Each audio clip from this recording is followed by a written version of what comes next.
গত বছরের ৩১ মে মালয়েশিয়া সরকারের বেঁধে দেওয়া সময়ের মধ্যে সে দেশে যেতে না পারা কর্মীরা কারণ বাজারের মোড় অবরোধ করেছেন। সেখানকার পরিস্থিতি জানাতে যুক্ত হচ্ছেন সহকর্মী সাইফুল জুয়েল। জুয়েল, আমরা জানি যে মালয়েশিয়াতে যাওয়ার একটা ডেডলাইন ছিল, সেটা এখনো ডেডলাইন অনুযায়ী কিন্তু কাজটি হয় নাই এবং আমরা এই মুহূর্তে কারণ বাজারে তাদেরকে অবরোধ করতে দেখেছি। পরিস্থিতি জানতে চাই আপনার মাধ্যমে।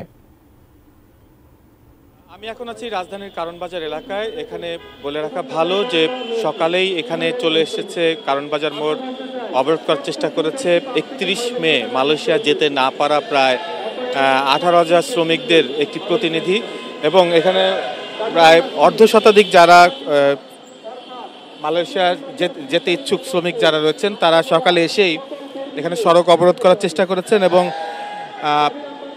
তো স্বাভাবিকভাবে আজ যেহেতু সপ্তাহের বুধবার, তো কারণ বাজারকে ঘিরে আসলে এই সড়ক পথটি ব্যবহার করে বিভিন্ন জায়গার কর্মজীবীরা, তো সে কারণে রাস্তার চতুর্দিকে যানজটের সৃষ্টি হয়।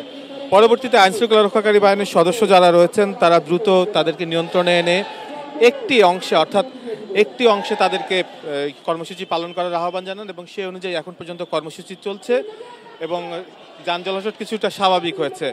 এদিকে আন্দোলনকারীদের বিষয়ে যদি বলতে হয়, তারা বলছেন যে ৩১ তারিখে কলিং ভিসায় মালয়েশিয়া তারা যাওয়ার জন্য যে প্রক্রিয়া শুরু করেছিল সেখানে দালাল এবং সিন্ডিকেটদের কারণে তারা যেতে পারেননি এবং তারা যে পরিমাণ তাদেরকে প্রায় অনেক টাকা ঋণ করে এই প্রক্রিয়ায় অংশ নিতে হয়েছিল, কিন্তু তারপরও সিন্ডিকেটের কারণে তারা যেতে পারেনি। শিয়া বাটার ও ভিটামিন ই সমৃদ্ধ lily glam beauty soap. Lily, always beautiful.